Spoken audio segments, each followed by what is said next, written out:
In real estate, we talk a lot about interest rates because they affect everything, but I'd like to challenge your preconceived notions about interest rates and show you why, even as home prices are higher and interest rates are going up. If you're wanting to make a move in the next 5 years, now is the time to act.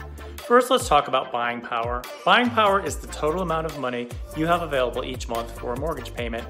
Any money you've saved for a down payment, the proceeds from the sale of your current home, if applicable, and the amount of money you're qualified to borrow all impact your buying power.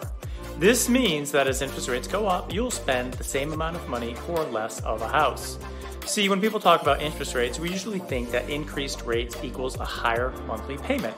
And while that is definitely true, let's flip this on its head and start with your current budget for a mortgage payment.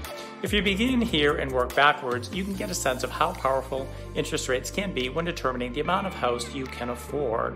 Take a look at this example, and let's start on the right side of the table. Let's say you have a monthly budget of around $1,900 for a mortgage payment. With a similar down payment and an increase of just 1% in the interest rate, you would lose an additional $50,000 in buying power.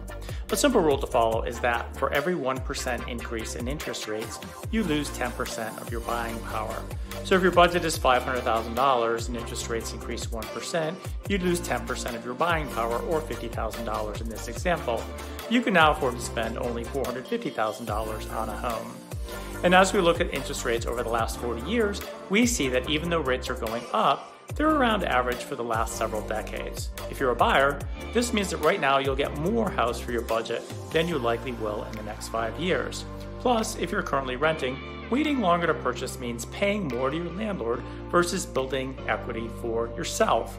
Finally, if you're a seller, just know that your pool of buyers is still large enough to net you great proceeds on your home. However, if interest rates continue to rise over the next 5 years, which looks extremely likely, your pool of buyers will become smaller. As much as people hate to hear it, it's unlikely home prices are coming down dramatically anytime soon. Prices will most likely level off and stop rising so quickly, but a significant drop in price is not likely. What is likely to continue to happen is a rise in interest rates. As those rates go up over the next few years, it means buyers will simply be able to afford less house and there will be fewer buyers around for sellers. Want to chat further about your personal situation? Shoot me a message and let's figure out what works best for you. Thanks for watching.